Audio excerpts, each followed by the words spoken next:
today it's a long weekend here. I think it's Workers' Day, or what would be equivalent Labor's Day.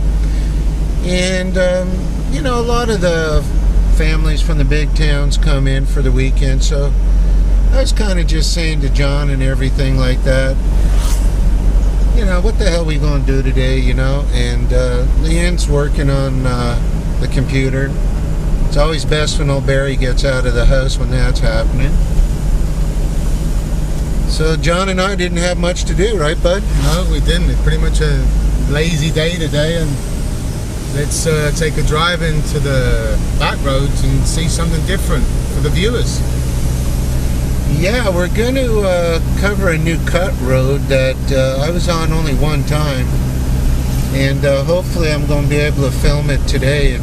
It is kind of rough, and leads us to where we did some videos before of where the water comes from. We've been getting an awful lot of rain, eh, bud? Oh yeah, the last 2 weeks I think we've been getting rain pretty much. The last week we've been getting rain every night pretty much. And I really wanted to see what the water table's like, because of last year's drought. This year it's going to be a lot better if it keeps up like this, which I'm really happy to report to all of our subscribers. I don't see if it stays like this through May, we'll be fine for the summer. Yeah, I really think. You think so, John? Yeah, because I remember last year it wasn't the same as now. The rain wasn't as consistent as now. We're in May, and it's been raining the last couple of weeks, and last year it wasn't like this. It kind of started pretty much around Easter last year. The drought started getting really dry. Yeah, and we're just in the foothills right now, and I can honestly remember, I can tell you already it's much better just by the color of what we're seeing off the sides of the road. This was all burnt brown last year, and it's considerably better this year, wouldn't you think, bud, from last year? Absolutely. What a difference. So on this trip, Barry packed, Johnny packed some ham, I guess, or ham, cheese, French bread, a little bit of brugal along with it. Yeah, John said he wasn't having any, so I had a late night last night with the Barcelo and a little bit of dancing, so that's my thing, one day a week on Saturday. There you go. So I'm going to make up for his one day, and my day will be Sunday. I'll have the orange juice. There you go. I'll share it with the rum. So we're going to head up into, I guess Los Coahuila. That's right. And the town of cashews, the former town that they used to grow an awful lot of cashews. And we'll catch up a little bit later on down the road here, and we're just coming through a town now called Hambre. What does that mean, bud? Well, I think the translation is hambre como the wire, like the fence. Okay. And buscar is like to look, so it's translated into looking for wire, looking for chicken wire, fence wire. El Hambre.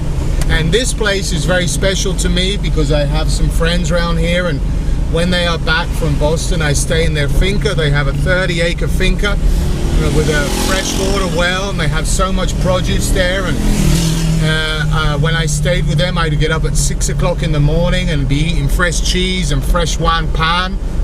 Juan pan is a breadfruit. It's kind of like plátano, if the viewers know that. It's similar to that. And have that with fresh avocado and a glass of fresh, warm cow's milk.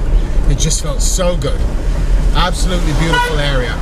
Now we're coming into El Ranchito. A little ranch. Little ranch, yeah, Ranchito. We've just passed with Buca Hambre, now we're into El Ranchito. And it's another small little agricultural town, very clean. And this new road that they've had here for now, I think 2.5 years, pretty much. Yeah, I'd say a little, about 2.25, 2.5 years. And I specifically remember Danilo sent one of his representatives out here to, I believe it was either El Ranchito or San Jose de Pastrana, he sent out one of his people in a helicopter to speak to the community. Said we start next week breaking ground on the road, and sure enough, they started it, and it's just such a wonderful thing. Before, this road leads through to a place called Paita. Before, it would take an hour, Barry, 45 minutes to an hour. Yeah, you couldn't really go much over idle because of it was a rock road. Yeah, now it's 20-25 minutes, and you just wait to see the scenery, viewers. It's just absolutely stunning.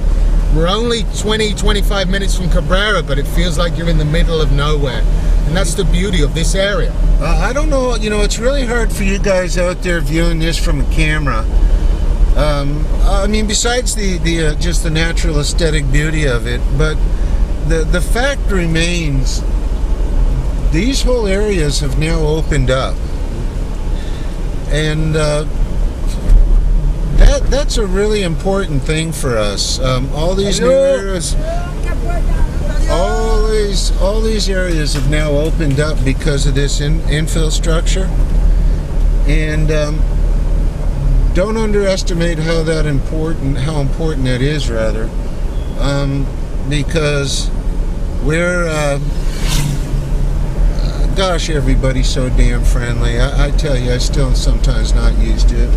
Their smiles and just having a good old time waving and things like that. And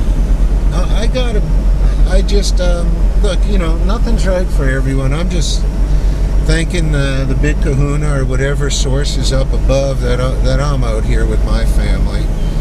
And our quality of life is simple because we make it simple. But this whole region's opening up, guys, and this is some of the most stellar farmland for all you folks that are into raising cow or you know, pig. How would I say livestock? I think is the English livestock. You know, I'm used to saying, you know, vaca and puerco, but anyway, this is some of the finest deep mineral-rich land. Which the top grass grows extremely fast, and everything here is grass-fed. You've heard us say that many times before.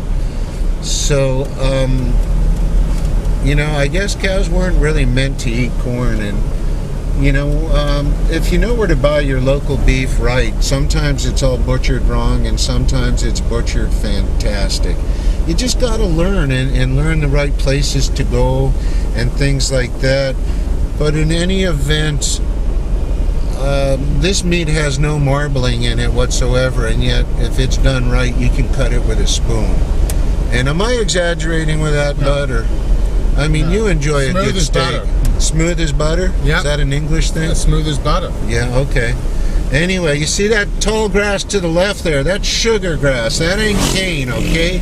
And that's the grass we keep telling you in previous films that they fatten up the cows with about 3 months before heading to slaughter, okay? They keep them skinny in the fields, but 3 months they fatten them up. And once again, it's grass, and everything here is free ranging and free walking till the day it goes on the truck. All right, we're going to catch up with you a little ways down the road. We got some ground to cover here. All right, so anything else you want to say before I cut camera, Bud? No, I'm all set. You're all set? Yep. All right, guys, let's rock and roll later on. We'll talk to you soon.